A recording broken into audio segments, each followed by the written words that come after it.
What's up, everybody? Welcome to another episode of Beats and Bourbon. My name is DJ Vader, and we're here to talk about the DJ's journey. And this week is a special episode because my brother, the one and only DJ Guywes, not to be confused with DJ Guywes Moreland, which we'll get into. But we're going to talk about his journey, about all the things that he's into. Some of those things that you don't even know about will be revealed here on the show. And of course, we'll talk about bourbon. The bourbon of the day is Elijah Craig Single Barrel, Private Barrel. We'll talk about all these things and more right here on Beats and Bourbon.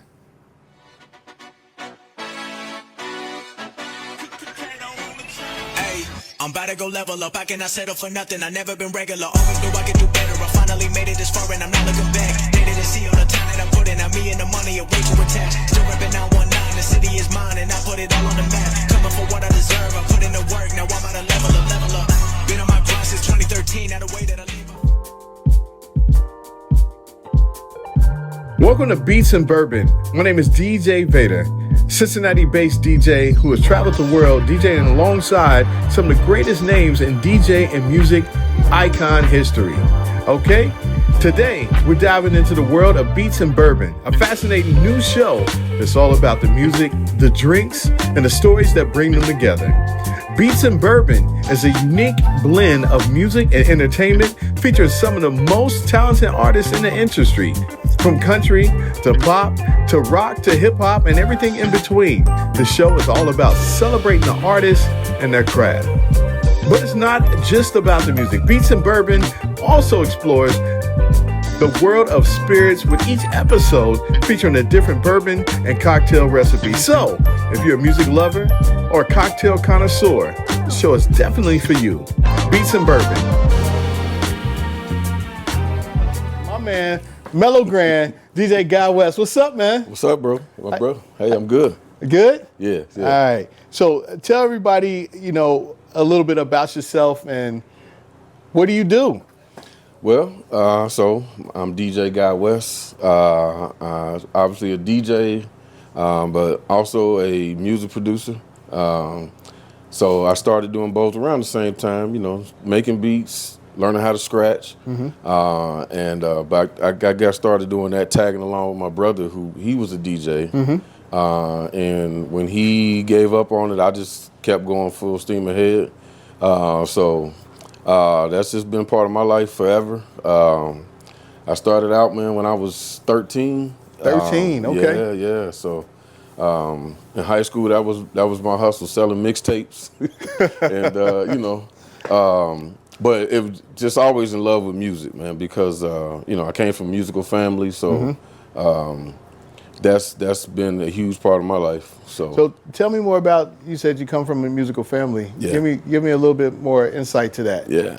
Well, my dad sang, he had a little jazz band, and they cut a few records when they were younger. And then on my mom's side, my grandfather was the minister of music at church. Okay. So she had a large family. There were 11 children in the family.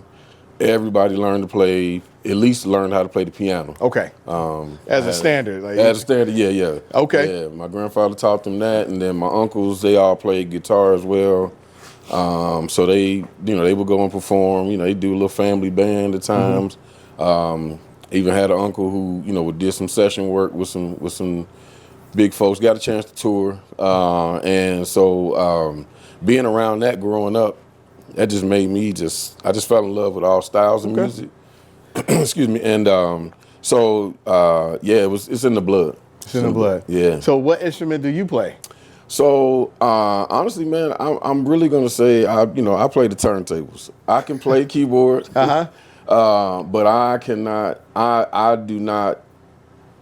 I won't sit down and perform in front of folk that way. I never mastered it that well. I learned. So I took piano lessons. Okay. And, keyboards.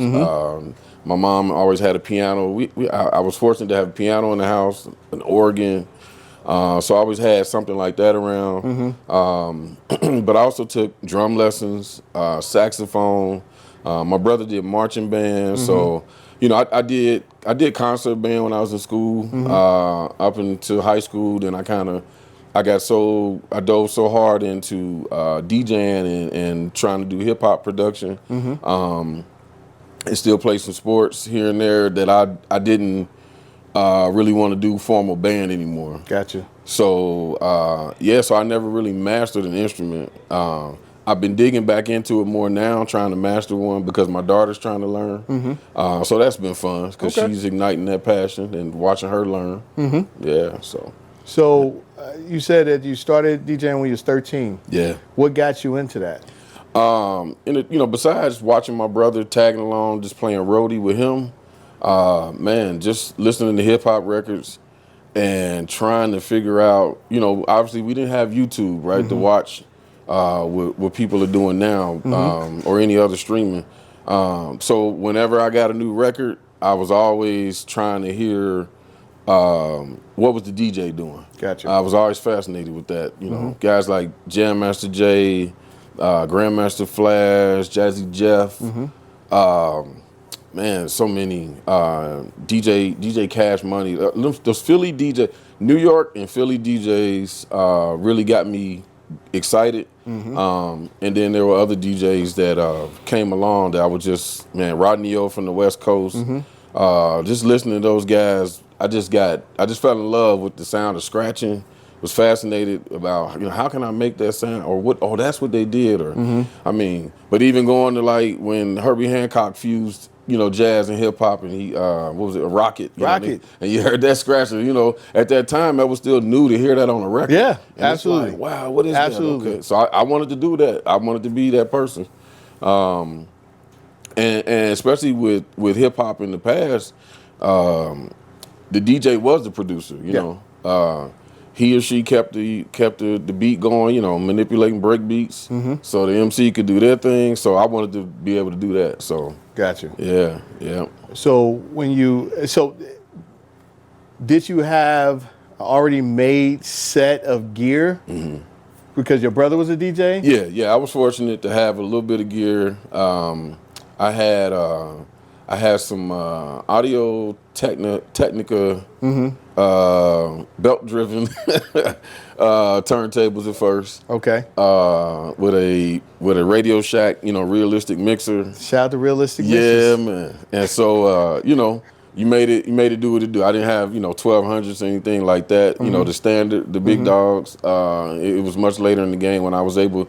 Every time I got a chance to use some, I was just like a kid in the candy store, literally, just happy to work with real turntables and not have to do so much to keep the needle from skipping. But yeah, so that I was fortunate to have my brother doing it, and what happened was he went to go intern one summer, and so I'm home, I'm bored, but I'm like, all right, cool, I got all these records, I got these turntables, and I'm just learning and doing stuff. And so when he got home from his internship, I'm like, bro, I gotta show you something. You're not gonna believe this. And so first I played him a little mixtape I made, and he's like, you didn't do this. I had no proof, right? I just got this audio cassette. Right. And no video. So I'm like, man, I promise. And I said, all right, just watch me. So, I had to drop a little set live in front of him, and he was just, I was that little brother wanting to impress the big brother. And he was just sitting there grinning ear to ear, and he was just like, I can't believe this. Like, all right, dude, well, all right, let's just keep it going. So, he taught me a few things, and, I went from there. He didn't find out you messed up any of his records, did he? No, you know what? I didn't. The records I messed up that got me in trouble was messing with Pop's records. Oh, yeah. Messing with my dad's. Yeah. Same. Yeah, I fortunately, my brother, he understood. My dad couldn't understand, like, why are you touching the record like that? You had to hold it on the edges, and Pops didn't understand scratching. Like, what are you doing? You're not supposed to touch that part. Yeah. Yeah, Same. man. I remember I jacked up one of my dad's records so bad. It just, I ended up having to sneak out and buy a new one to replace it. Did that. Yeah. So you started out, you impressed your brother. Yeah. Tell me about your first gig. First gig? Yeah. It's a two-part question. Okay. So your first gig and your first paying gig. Got you. All right. So tell me about your first gig. Oh wow. So first gig was a house party for a classmate. They and it was kind of wild. It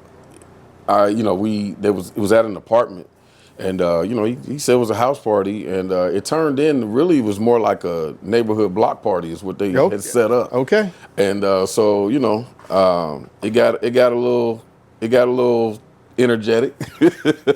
It got some attention. Got some attention. Yeah. And so of course we didn't make it to the end of the night. The neighbors called, and Cincinnati's Finest came and said, "Hey, y'all gotta," and they were cool. They were just like, "Hey, come on, y'all, shut it down." It's not a party, so it gets shut down. Yeah, no doubt. And so, but it was a lot of fun because everybody just came and had a good time. I was playing music, they were dancing, and the guys trying to meet the girls, and the girls being cute and all of that. And so, wow, man. And then I feel like my first paying gig, honestly, my first real paying gig was my brother's wedding. Okay. Yeah. I was, prior to that, I would get a little money for helping out.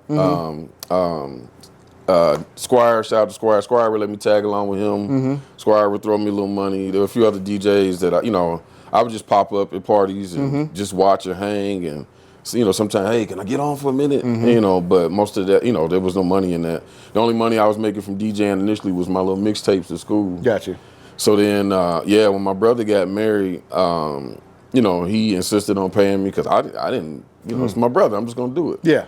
And he's like, no, like this is a business, because when he was doing it, it was a business. Like, he had a group of friends, and they all put their money together to get equipment, and they would do gigs together. So from there, I just started learning how to, negotiate, and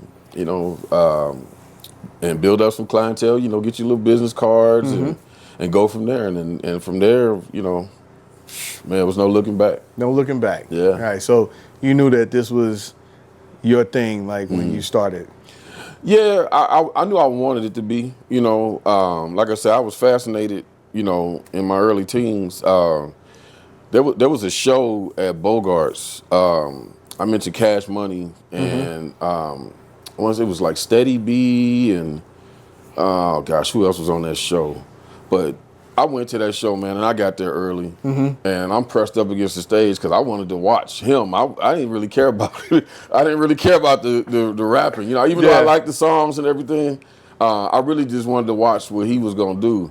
And man, this dude started going in when he got his chance to do his solo, and he's beat juggling, man. And I'm watching, I'm just like in awe, just in amazement. And that was the first time I'd ever seen someone do, transform scratch in person. I heard it on the record. Yeah. And I'm just like, what are they doing? And I kept trying to picture what they were doing, and I was trying to learn.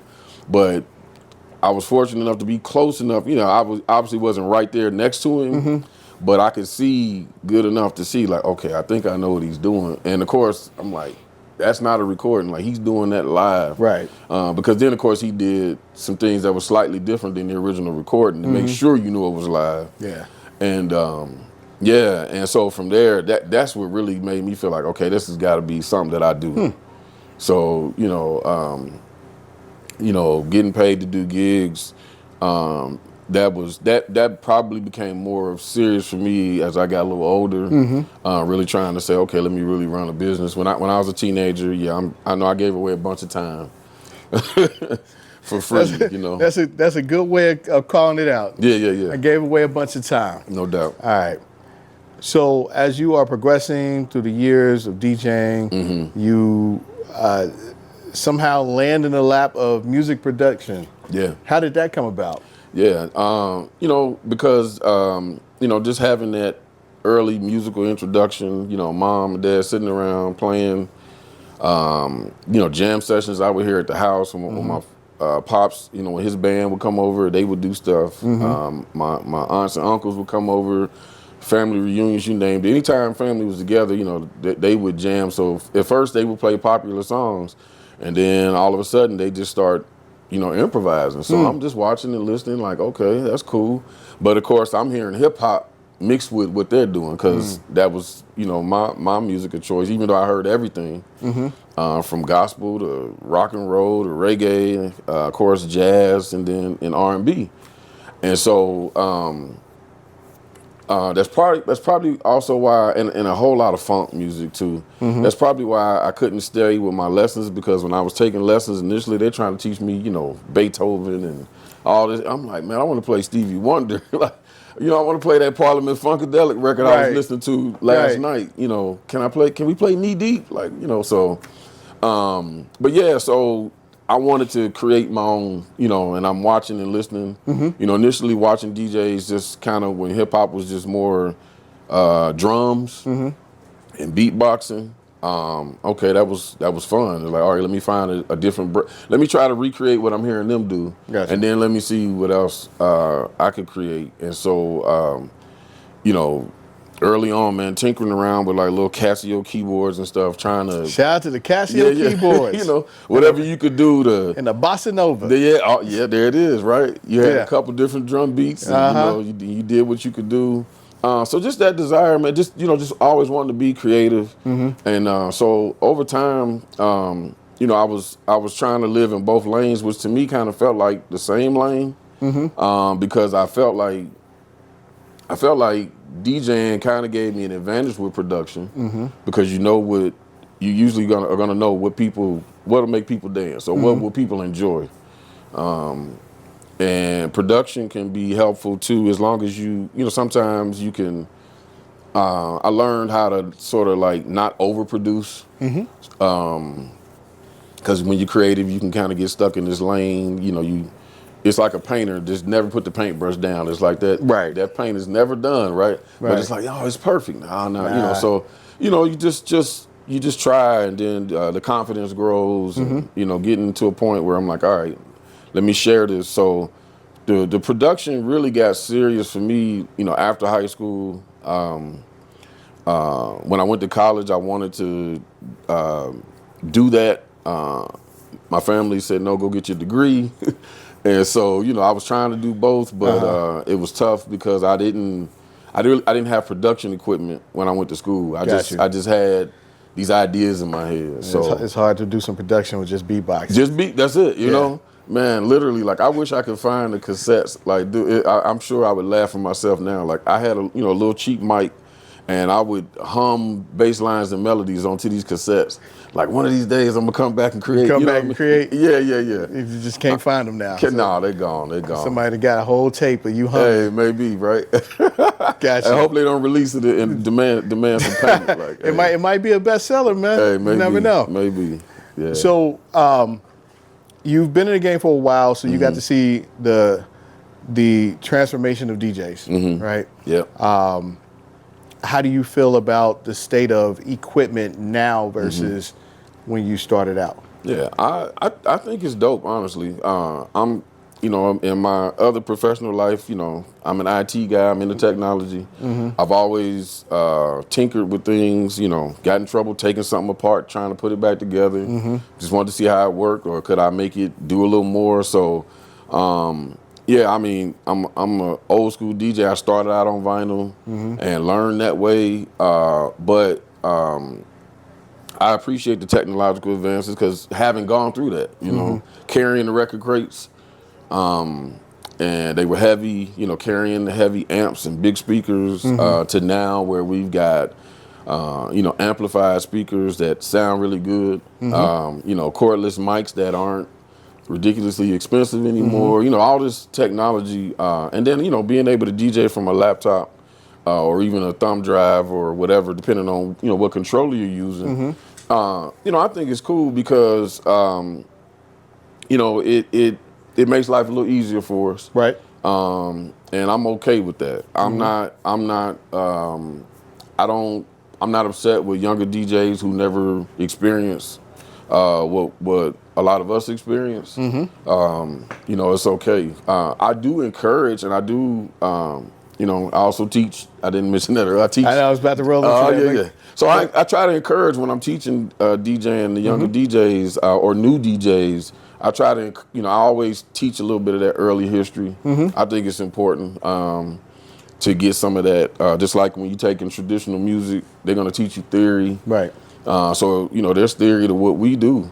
And so the technology, I think, in a lot of ways, I think it also has breathed life into what we do. And because, the industry, record labels aren't cutting vinyl anymore. That's true. It's hard to, sometimes people can go and, create their own because there are machines that can do that, but that's expensive, time consuming. Yeah. I think that's things like that you can do, small events where you kind of, have your throwback moments, do vinyl only sets, I think are cool, but I love the technology. I'm pro, I'm amazed. I'm always wondering, what can we do next to take it to another level? Okay. Yeah. So, a lot has changed, especially over the past 10 years. Yeah. Right. Yeah. With technology and how much they can cram into boards, how some of the smaller boards can have just as good of a sound card as some of the bigger boards, right. At a cheaper cost. Technology's cheap, right? True. And so it's amazing to see progress over the past 10 years. Yeah. Or let's say 15 years, with the introduction of Serato and virtual DJ and things like that. Yeah.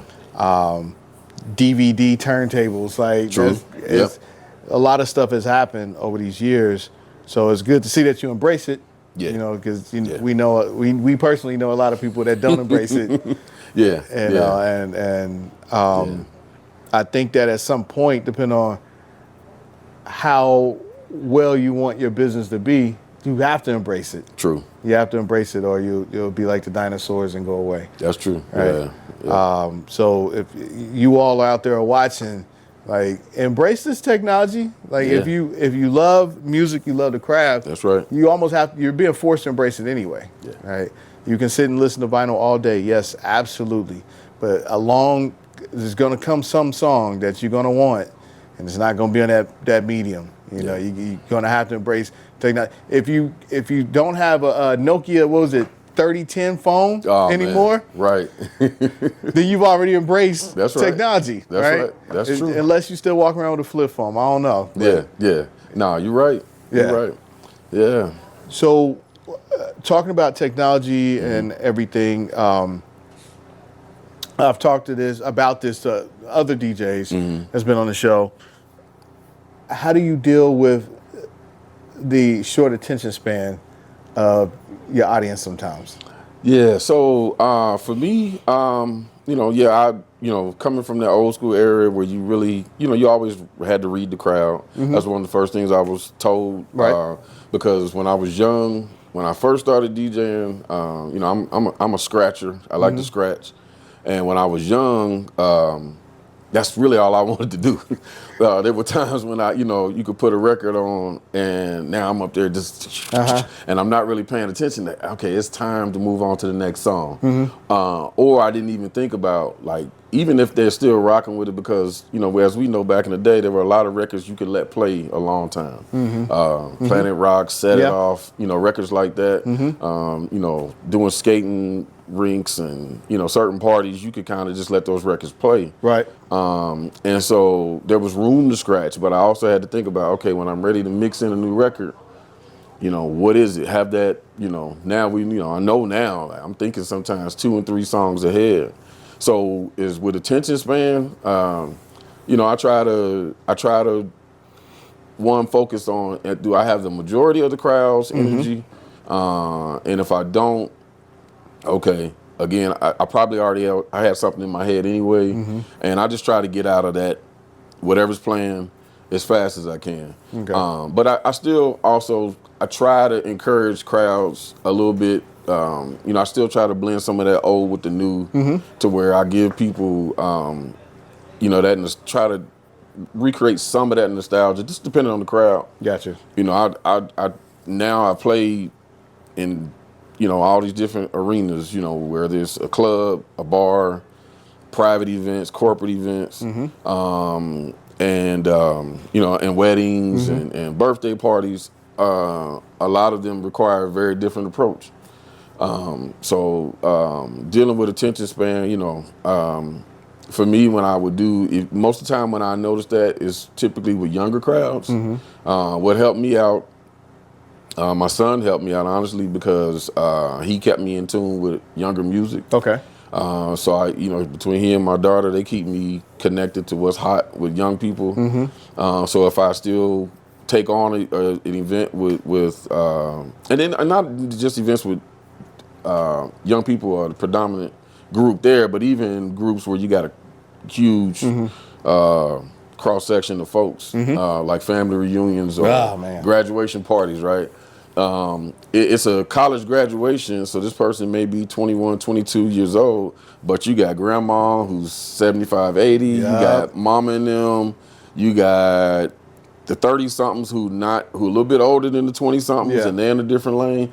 So you got to play a lot of different stuff, and so you from Smokey Robinson to Sexy Red. Yeah, all over, right? That is a fact. That is not far fetched, and so. I just try to listen to as much, even being an older DJ, I still try to listen in my free time to new music. Okay. Or I'll try to listen to different, instead of always listening to what I would typically listen to. All right, let me flip over and listen to some pop for a little while. Let me, when I'm in my car, I got satellite, so I switch back and forth different stations. And it helps, even if I don't listen to a song all the way through, it helps me to at least know some familiarity with new people. Got you. Yeah. Got you. So speaking of new and young people, you mentioned before that you teach. Yeah. So why don't you tell us a little bit about how you got into that? So I got into teaching DJ classes. Shout out to DJ April Rain. Shout out to April Rain, the queen. And absolutely. So between April and a conversation I had with, so I teach at Elements. And I had a conversation at a private function with Damian Hoskins, who's the executive director. And at that time, I was teaching high school classes, teaching technology to high school kids, and so he and I also had coached high school football for a long time, 20 years of that. So in that conversation, he's like, "Oh wow, guy, I think you'd be great." April was transitioning in her career and going to be a lot busier, so they were looking for somebody to come in and kind of pick up where April was leaving off. And so Damien pitched the idea to me, pitched it to April. April's like, yeah, I know a guy, he's good. I think it'd be great because, he teaches high school kids, he teaches on the football field, he's teaching them, all the stuff he's used to, having to do those kind of things. And he's a DJ with a lot of experience. So that's where that started. Shortly after COVID, is when that opportunity came about. Gotcha. And so that's been fun, It has its challenges, but I'm sure. And then I had the pleasure, you and I did a class together. That was fun. At the main library, which was a lot of fun because we didn't know what we would get. Yeah. But we worked, and that's what you have to do. Honestly, teaching and DJing go hand in hand. Yeah. Because you have to be able to pivot. You got to adjust. Nothing's going to go as you planned it. Never. So, you just have to be flexible. Okay. All right. Well, good. Yeah. And I always thank you for giving back to the community because, like you said, I mean, teaching, coaching, teaching DJ classes, doing all these things, and that's like a part of your DNA. Yeah. So. Absolutely. Absolutely. The community, my mom and dad are both, heavily involved. And so I always had to, I always just had that in me. Like I got to do something. And, Pops would say, find what you're good at and then share it, So that's what DJing lets you do that, whether you're teaching it or you just, performing, entertaining the crowd. So, it's and shout out to your pops, legendary. Yeah. Cincinnati legend. So, so let's talk about, speaking of your pops, let's talk about the difference between DJ Guywes and DJ Guy Westmoreland. Yeah. So obviously, you know, my DJ name came from my given name. Did you have any other DJ names? No, not really. I mean, there was just DJ West at one point when I first started. That's what it was. It was just DJ West. Okay. The combine putting my first name and last name together and you know, abbreviating things. Of course, my last name's really long, and that was always a joke. You know, I was growing up. I had this really short first name and this long last name. But you know, I was named my first and middle name come from both of my grandfathers. So Guy Westmoreland, that was my dad's father, and then my middle name is Alexander, which is my mom's dad. And so with DJing, you know, first I started off, it was just DJ West. And then when I was getting some opportunities to do some music production on some independent record labels, one time we're in the studio and you know, somebody said like, you know, for me on the credits, that's what I wanted to say. It was just produced by DJ West. And they were like, man, for some reason, Guy West sounds, that has a better ring to it. Okay. And I was like, and that was my brother Sid Johnson told me that. And so I'm like, all right, cool. So I dropped, but for production, I dropped DJ and just put Guy West. Okay. Now, in hindsight, I'm mad at myself for dropping the DJ because, like you know, the early DJs kind of influenced me to get into production, and a lot of DJs are producers. DJ Premier, DJ Scratch, so many, Jazzy Jeff. These guys not only would, you know, manipulate break beats, but I mean they would, you know, get on samplers and chop up things and do what they do. You know, shout out to the homie High Tech. From Cincinnati, you know, High Tech. Some people sleep and don't know that High Tech can cut. Yeah. You know, Tech's the DJ. And so, so doing those projects, I just stayed with it because it just felt natural. You know, I didn't have a different, you know, like this alter ego. Sometimes, when my real name is used, that's usually because whoever is promoting or doing it, that's just, so a lot of times with social media, that's what happens. Folks will miss not tagging, they won't tag my DJ page, which is DJ Guy West. They'll just tag my personal page. Yeah. And the other thing I have to make sure I remind people of too is it's just Guy West, Guywes, because sometimes folks will put the T, you know, which is part of my last name, and I'm like, nah, for branding I gotta have it right. You know, I show them my logo and everything, and I'm like, and you know, I don't leave a space. You know, I mash the name, my name together. So that was just my thing, you know, trying to have my own identity between personal and DJing. You know, and then in my, you know, in my teaching, when I was teaching high school and coaching, I didn't always, you know, blend those worlds together. Sometimes folks would find out by accident, like, you know, they'd be at an event and they come, wait a minute, coach. I spin. Like, I didn't know you did this. And you know, some of that's just my personality. I'm laid back. Sometimes I don't say a whole lot unless I'm comfortable. Sometimes I'm just kind of watching to see. All right, there's a time and a place, and I'll share, you know, certain things when necessary. But you know, other times I just get out my shell and just let folks know, hey, this is all of me. This is what I do. But no other names, man. And my wife fusses at me about not sort of tooting my own horn about my music production and that whole experience. And you know, I told her, I said, yeah, you're right. You know, people who don't know need to know. You know, they may be interested, and if not, it's cool. You know, there's a whole world out there, and so I never wanted to be a star. I just always wanted to just express myself. And whoever liked it, cool, you know, I focused there. And so, But at the same time, I think it's cool to be able to have, you know, to me, having my name on it means it lives forever. Yeah, absolutely. You know. Is there anyone that stands out that you had a hand in production? Any single album, record, whatever? So you know, locally, I did stuff with OTR Click and D'Amica, who was the female in OTR Click. So like even the title track of D'Amica's album, I did that, and then there were I don't know, 4 or 5 tracks on her album, and I co-produced that with my boy Eric Bobo.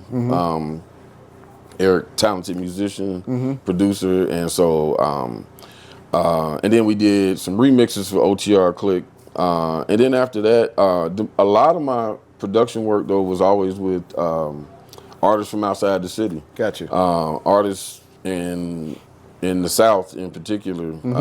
I did,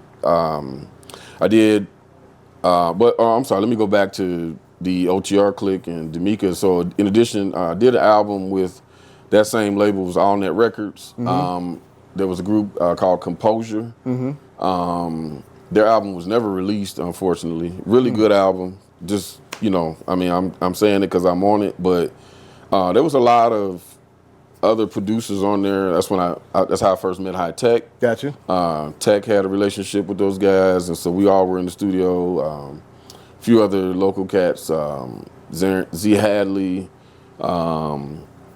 and some other guests. But then, you know, there were producers that the label brought in. West Coast producer Butter, and a brother from the Southwest, Big Swift. His name's John Catalan. Okay. Did some Rap-A-Lot stuff. So like it was cool because now I got a chance to meet and hear this different stuff and see these different techniques. So you know, they had some singles that did chart. I got some Billboard chart action. Good. Even though the album didn't get released, their singles did. D'Amica charted with singles. And then I did production with a group out of the South called Field Mob. Worked with the Field Mob when they were on a independent label called Southern House Records. Then they ended up getting a deal with MCA, so they got a major label deal. You know, back when that was still a big deal. You know, because when we were still selling physical units. Yeah. And there was also another group on that label called the Southern Click. So I did production on both of those groups. Field Mob got 2 albums in before my relationship with them was through their management. Then they changed management, and they moved on to Ludacris's imprint. And so, you know, that relationship kind of went you know, to the wayside. But yeah, so, you know, good experiences though. Get, you know, a chance to remix, you know, some other things.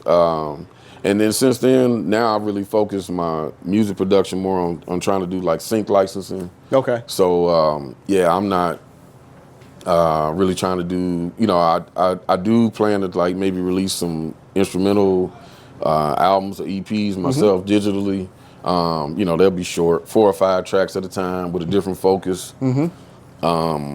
And then, you know, still try to get sync work, whether it's, you know, all these platforms need music, movies, series, commercials, you name it, podcasts, it doesn't matter. I even had my first real sync opportunity probably was with is how I learned about Uncle Nearest. Okay. My brother Jay Madison was doing during COVID, he did a podcast. I forget now. See, that's a shame. I don't remember the name, but it was Dads and Cigars, and they were sipping Uncle Nearest. You know, Uncle Nearest was still kind of getting introduced to our market, and so he needed music for his intro.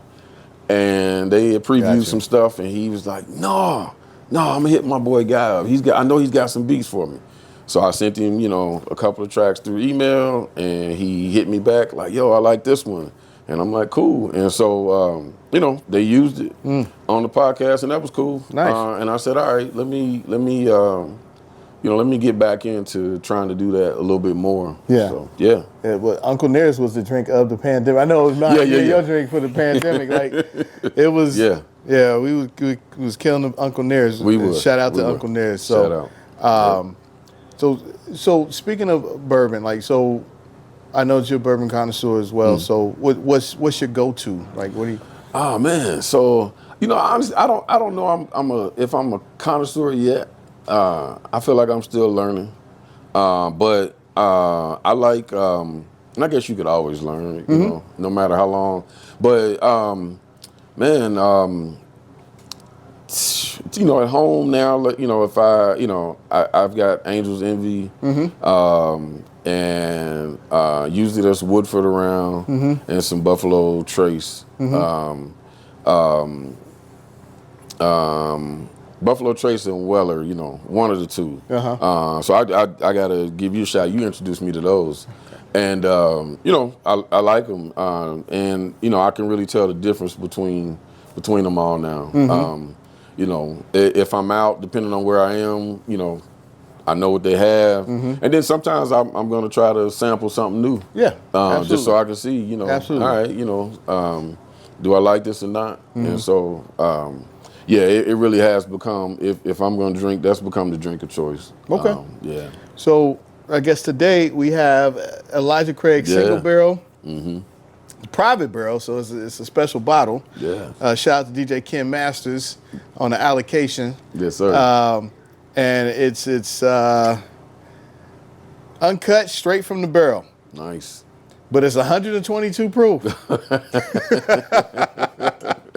It's gonna put some sting on you. Yeah, man. So, Elijah Craig has been around for a while. Yeah. A long time.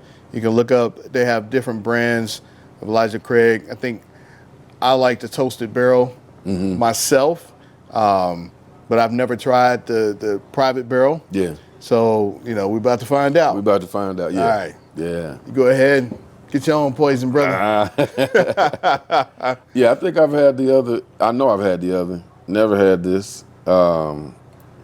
So I'm curious. When I saw it, I said, "Oh, that's different." Yeah. That's different.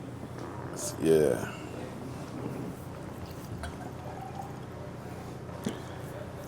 All right, set that there. Yeah. All right, swirl around a couple times. Woo. All right. Salute to you, brother. Salute, bro. All right. Yeah.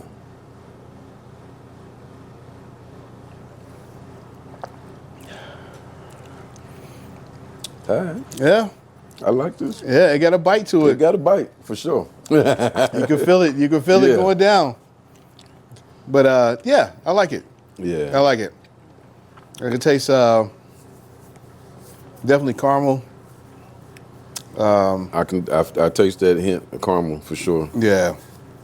Not initially. Initially, I get that bite, and then it's like, yeah, as it's going down, I get that caramel behind it. I like that. I definitely wouldn't mix it with anything. If anything, I know some people take like a water dropper, put like a drop of water in it or something, Yeah. open it up a little bit more. Yeah. I may do that, but other than that, nah, slow sipping on this one. No doubt. This ain't one that you take a lot of shots of.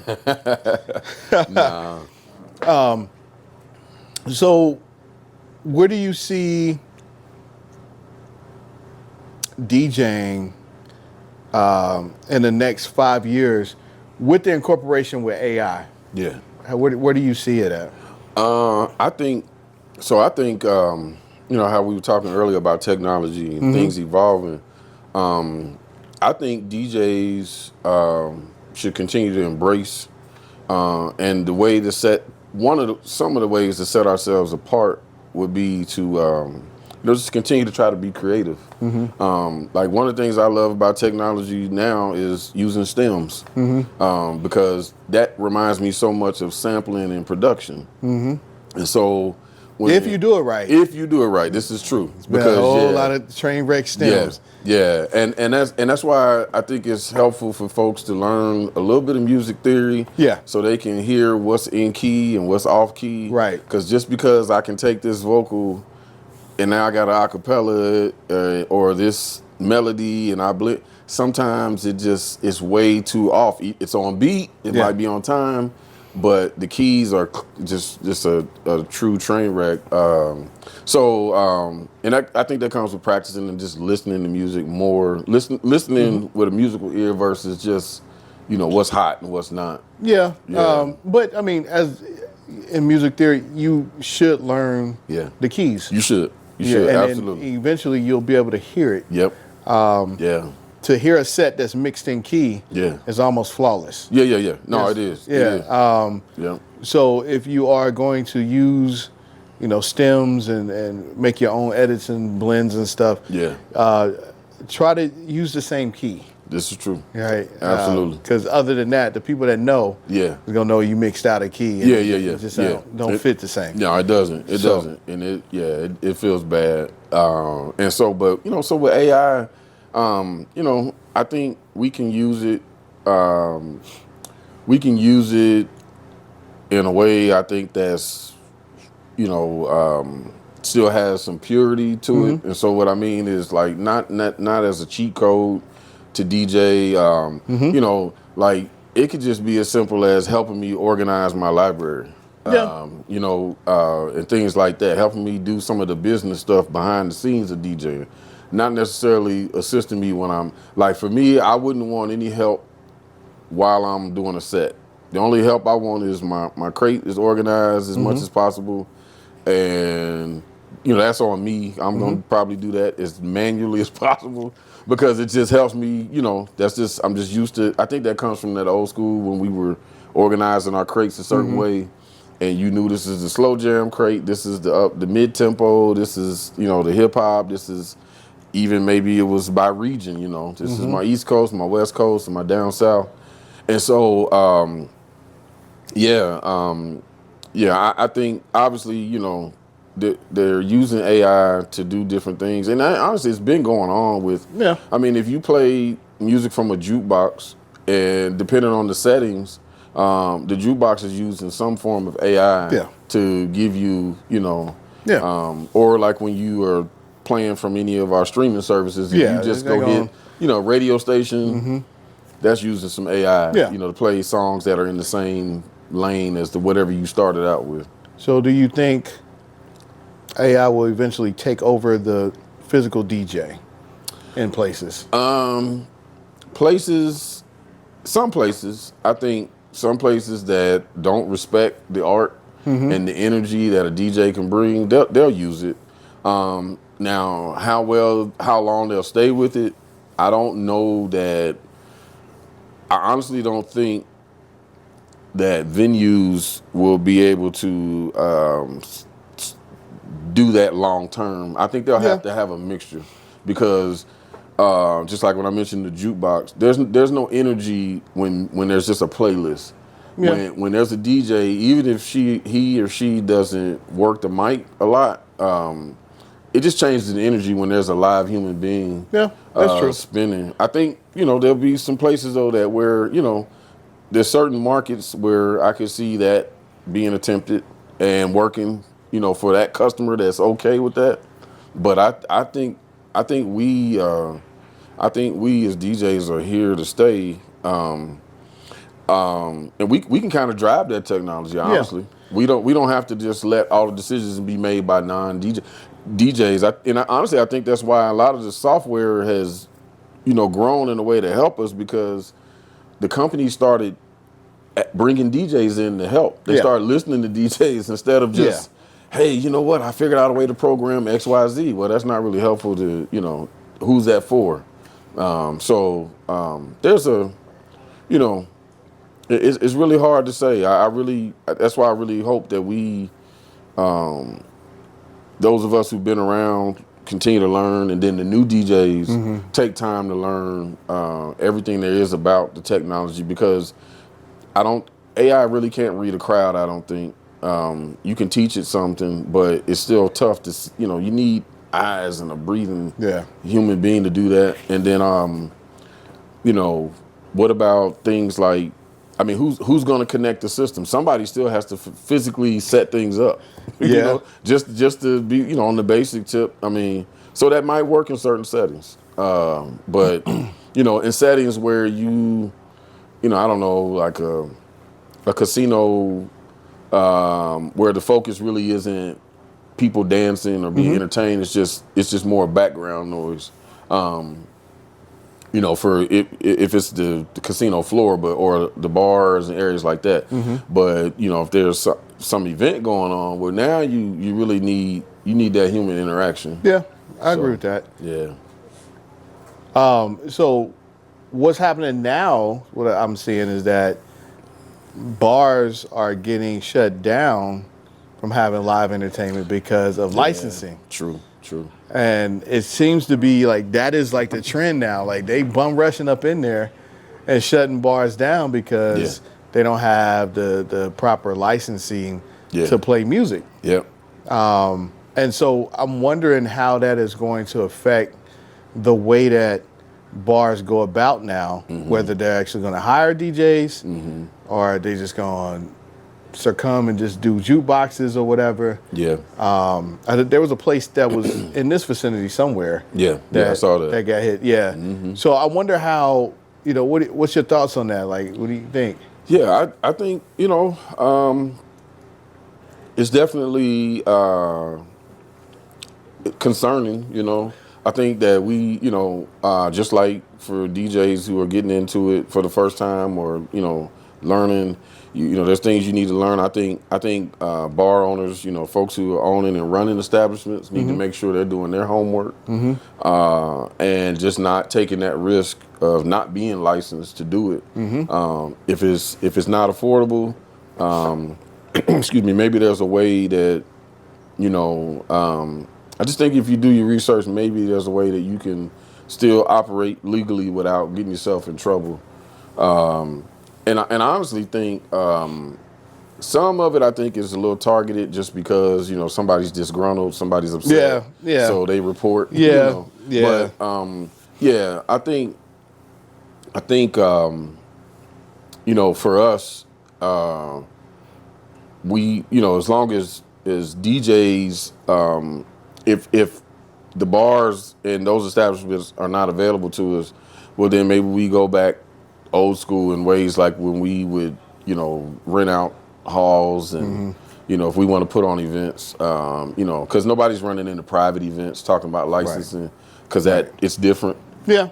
In those establishments, I understand, you know, they've got so many different regulations placed on them, you know, between alcohol sales and anything else that you're doing, there's regulations. And so, yeah, I think, you know, and if I'm being approached by an establishment to come spend, you know, it's worth a conversation. You know, hey, you know, are you guys covered? You know, what's the situation?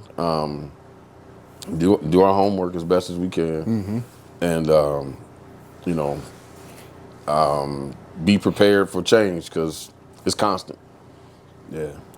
So how do you feel about the changing that's happening between the promoter and the DJ? Yeah, so to me, I think I would encourage DJs to be their own promoters as much as possible. Promoters and the relationship between DJs, has changed drastically. I think there's honestly a lack of respect for what the DJ does, what he or she brings. Now, I know that promoters recognize the value because they won't just go get just any DJ in most situations, if that promoter knows anything about trying to, you know, put on an event. So you recognize the value, then respect the value. Now, if you are asking me to promote along with you, because I think some promoters, what they're doing is they say, well, let me go get the hot DJ, right? And they put your name and face on a flyer, and they think that's enough. They're not using the other marketing strategies to promote events. So, and then they'll say, well, they want the DJ to promote. So now, well, I'm doing 2 jobs now. Yeah, you hired me to DJ. Yeah, you hired me to DJ. Hired me to So DJ. now let's talk about that fee. Yeah. You know, Yeah. in which people, so that's where you really find out where the value is. Do they want to do that, or is it all about a money grab? So, you know, I think DJs too, we can help ourselves out, not only being our own promoters, but when we do decide to take on or accept gigs that we are presented with, being selective. You know, don't just take everything. Yeah. I understand, you know, when you are new, you're trying to, if you want to get out here and get gigs, you take stuff sometimes because you want the exposure. Right. But you really still, even then, if you're fresh out the box, you still want to be careful about that, because now you get that reputation of being that DJ that just takes anything. You know, and it's so hard to explain that Yeah.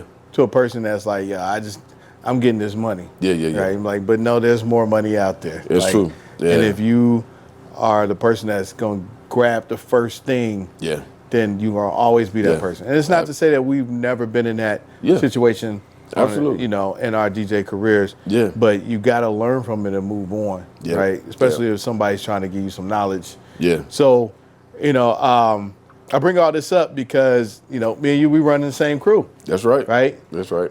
The Cool Kids, right? Yeah. Shout out to DJ Mike Drop and DJ Stank. Yep. It's yourself, Guy Yeah, West, not Westmoreland, and DJ Vader. So we've Yeah. been running things for a long time, right? Which Yeah. it's a blessing. It You is know, indeed. especially in nightlife entertainment, like you only got a certain window, That's true. right? That's true. We liken ourselves to like Avengers movie. Yeah. All right, we come together as cool kids. It's the Avengers movie, but Yeah. we all got our own individual shows and movies. No doubt. And I think that's been a great thing that's kept us going. You Yeah. know, what advice do you have to other DJs looking to break into doing their own events and stuff? I think it's definitely helpful to partner like we did. And you know, I know I've always felt like it was a great thing for me when I became part of the Cool Kids, because you know, I'd always worked hard to sort of, you know, create my own brand and get out there, but I had respect for what was going on. And so when opportunity was there, it was like, of course, you know, I like what's happening here. So it's important though for personalities to match, because business is business. Yeah, But you can't just put you four can't- DJs together. No. Or any four DJs no doubt. together. Yeah. It's tough. and it may or may not work out. That's right. Right. Yeah. But we actually friends. We Yeah. check on each other. No check doubt. on each other's kids. Yep. Like Yep. show up for special events for each other. Absolutely. So, you know, Yep. you got to have that part. I'm sorry, I didn't mean that to No. You're right though. Everything you said is absolutely true, and I think so for DJs who are trying to promote themselves. One, I think, you know, do some homework. Yeah. Network with other DJs. When you have days or nights off and you see other events going on, go to those events when you can and introduce yourself to other DJs. Go out, get out here and you know, through social media and in every way possible, and connect with people. And then you know, get to know those people, not just, oh, that's DJ so and so, I know their name, but get to know them. Yeah. And then you can have some conversations, and that helps you learn. It's okay to ask questions. Yeah.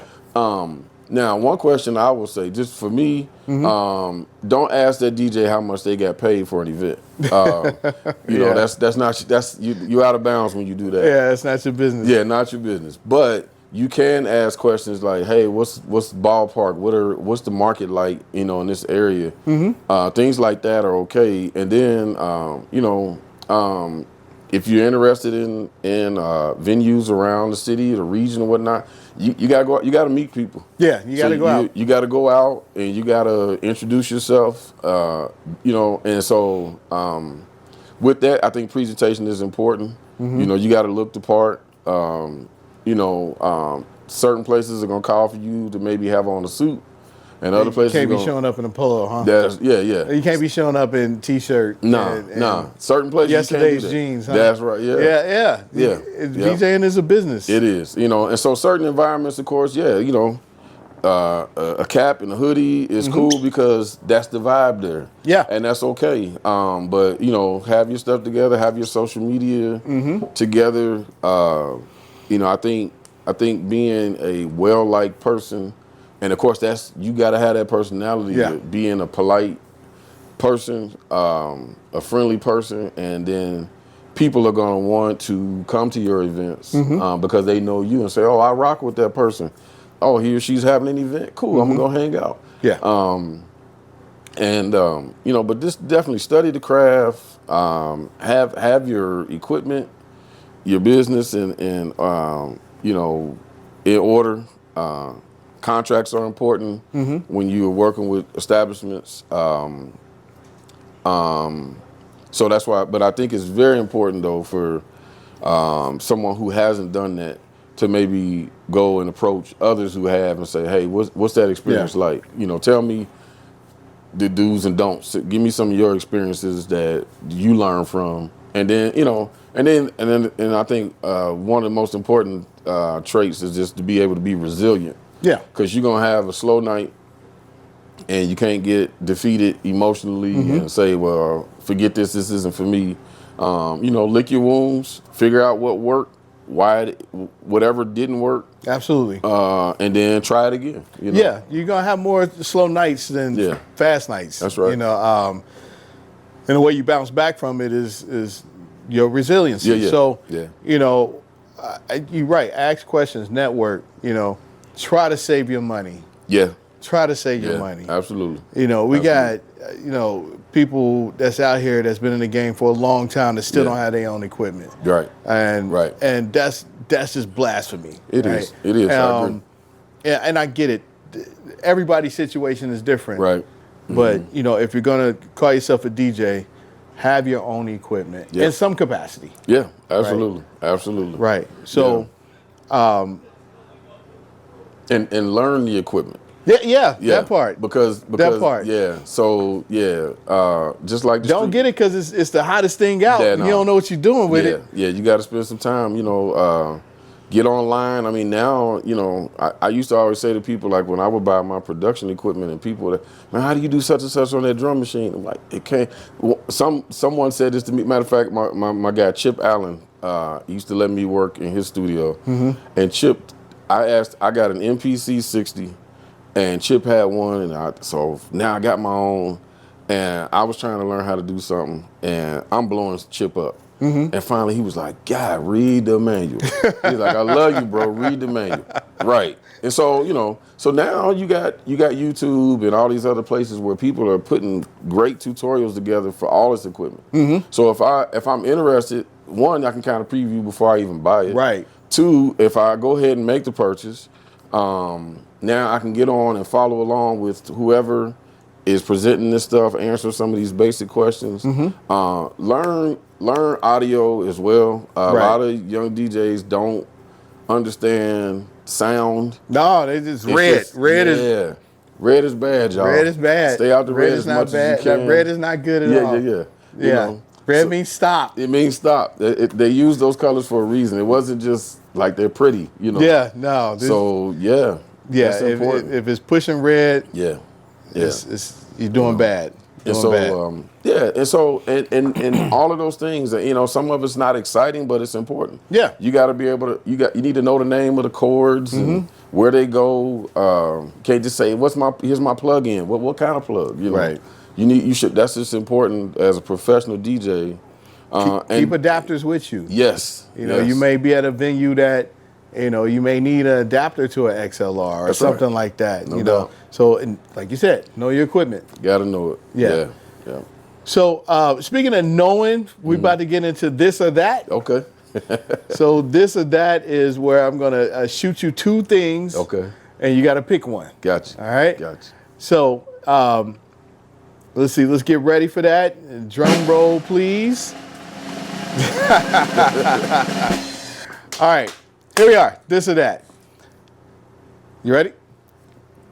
I'm ready. Okay. DJing with headphones on or off? Oh man.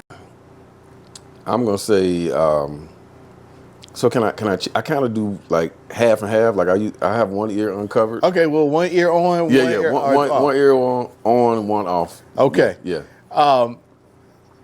80s or 90s music? Ooh, man. I gotta go 90s. 90s? Yeah. Okay. Jay-Z or Busta Rhymes? Oh man.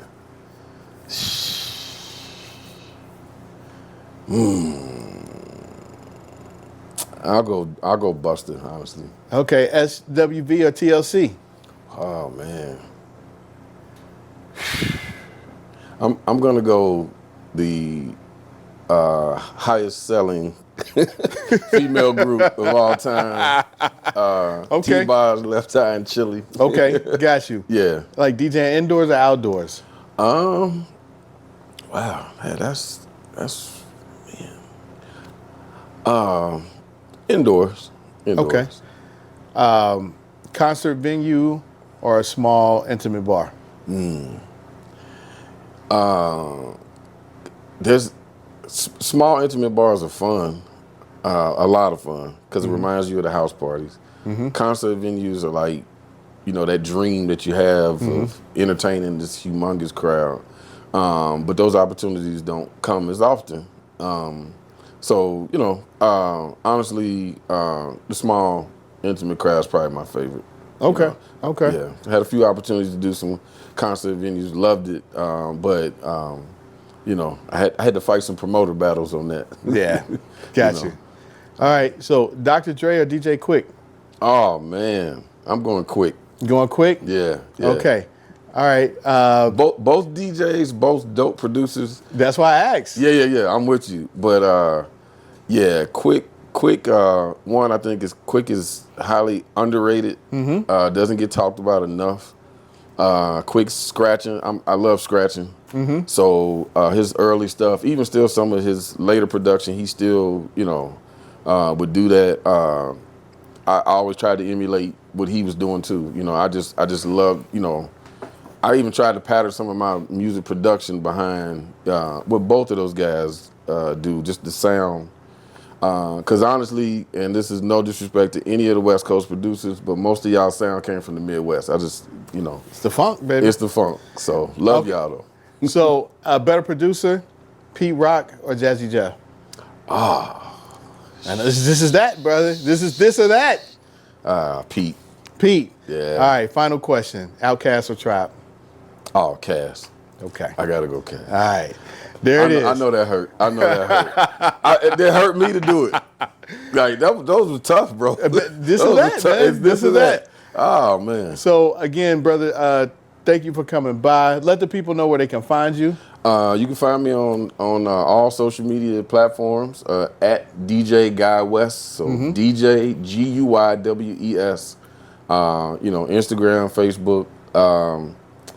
I discontinued another. So, but yeah, you can find me there. I have a YouTube channel that I'm getting ready to upload some of my music production. Okay. So same thing at DJ Guywes.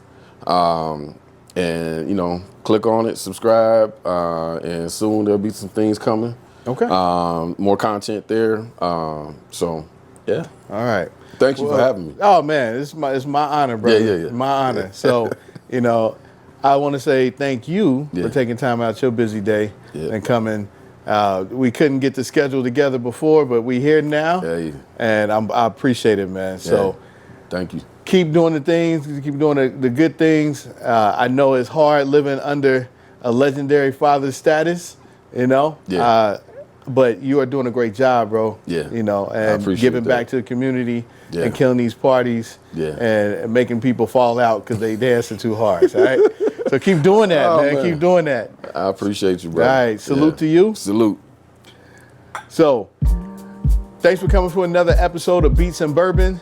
This here is DJ Guywes, no T. All right. Look him up, follow, subscribe, all those things.